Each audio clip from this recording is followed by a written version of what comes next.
Hey guys, this is Sage Valentine, and this is my review of The Walking Dead Season 2, Episode 1, entitled What Lies Ahead. Or, as I want to call this season, Lori, Where is Carl? This is the epitome of the reason why a lot of people hate Lori Grimes. It has a lot to do with this season. A lot to do with the fact that she cannot keep a hold on Carl. It's like nobody's paying attention to Carl this entire season.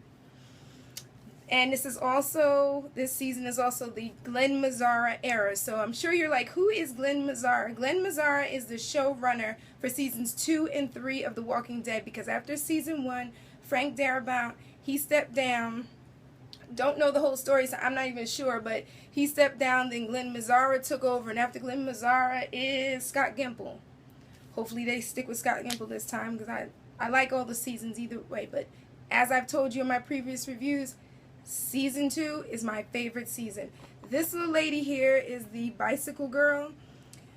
She was from season 1. I completely forgot to show you guys, but here she is. And for this particular episode, this dude pops up. This is RV Zombie.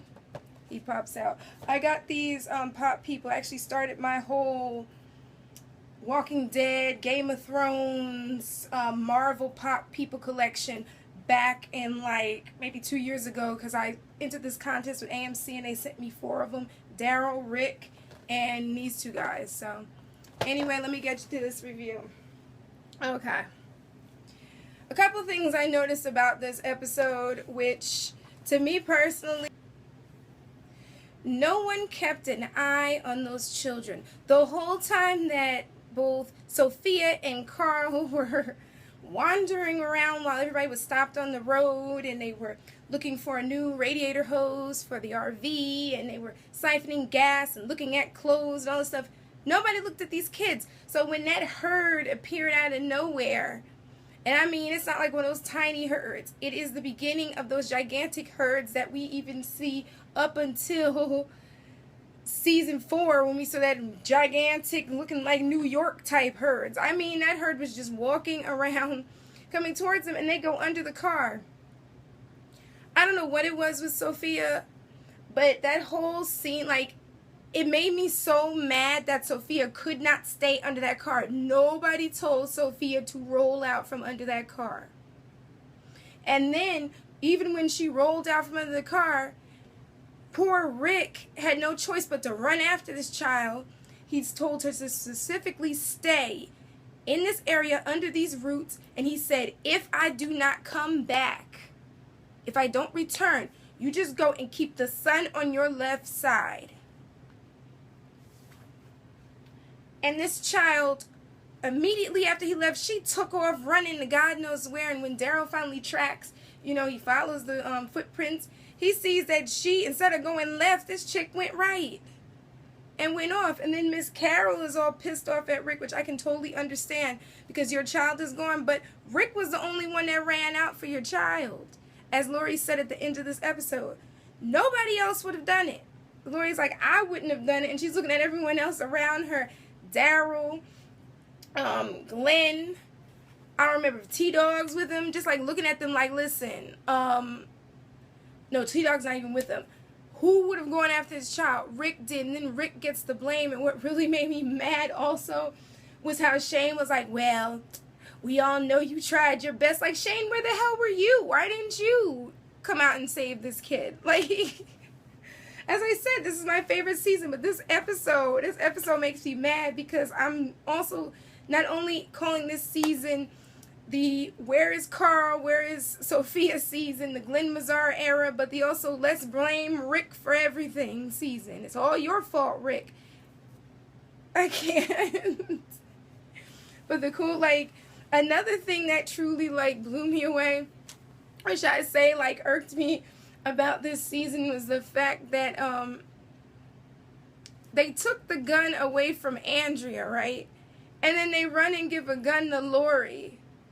Like, honestly, I understand Andrea lost her sister. She was a little bit down. I mean, it was pretty traumatic to watch your sister die, and then she comes back as a walker. But then to hand a gun to Lori, of all people, Miss Madam Butterfly, I don't know nothing about birth and babies. I can't do anything right. Andrea was pissed, and so was I. I'm like, of all the people to give a gun to, and you're giving it to her?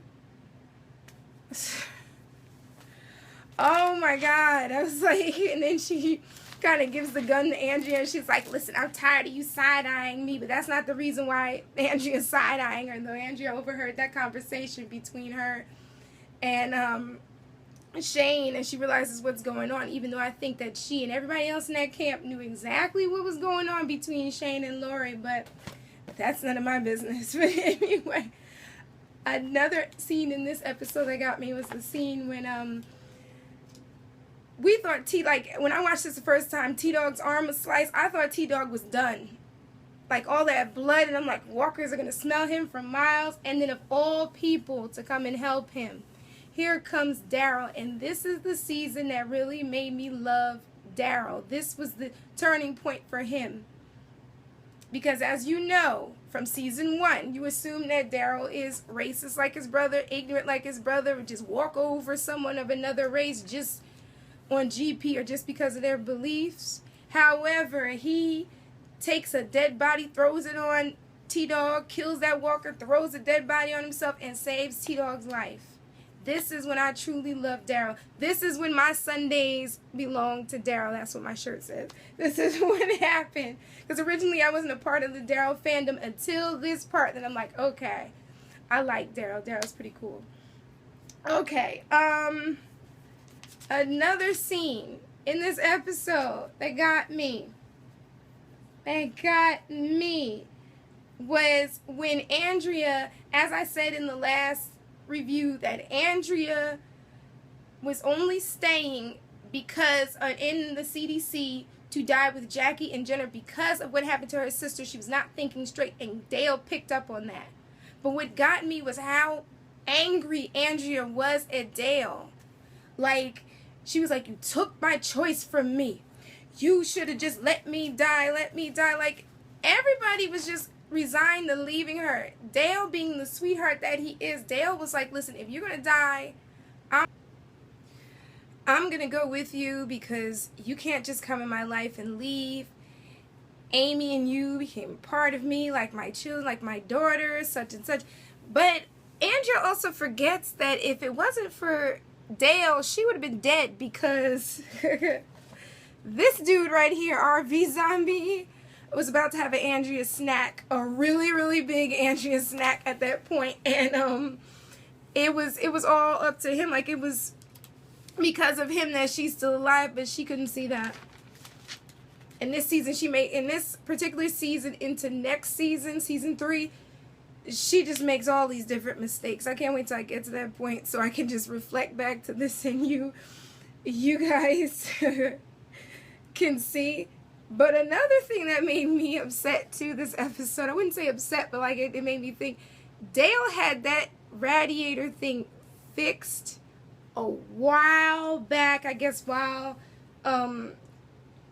Sophia was gone, everybody was looking, but Dale wanted to keep the peace. Because I don't know if you've watched this season. If you haven't, I'm not going to spoil it that much for you, but I'm going to tell you, Dale is the voice of reason. Dale is the last bit of humanity left within this group. That's all I'm going to say. And when I get to a certain point this season, I'm going to repeat what I just said to you guys, especially the ones who haven't watched this season before. I'm going to let you guys know all about that. Okay.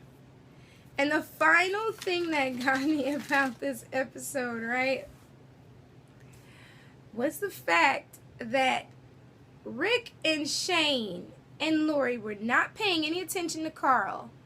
So when Carl ended up shot at the end of the episode, I was not surprised at all. Because they just allowed this child to go out there in the woods when he should have been back up there with T-Dog and Dale.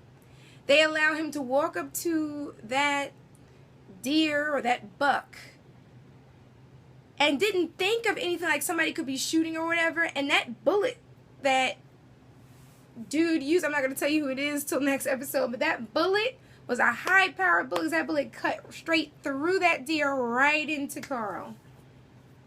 was a done deal. And I'm going to repeat this. Lori, this is the only time I really liked Lori, when Lori was looking at Carol, because Carol, like I said, Carol, and I guess this could be another thing that got me about this episode, Carol was blaming Rick for everything, and Lori was just like, listen, stop blaming Rick. I was like, thank you. She's like, no one would have attempted that. And she's like, listen, if you want to leave, just go, if you can do it without him. And that's when Andrea handed her back the gun.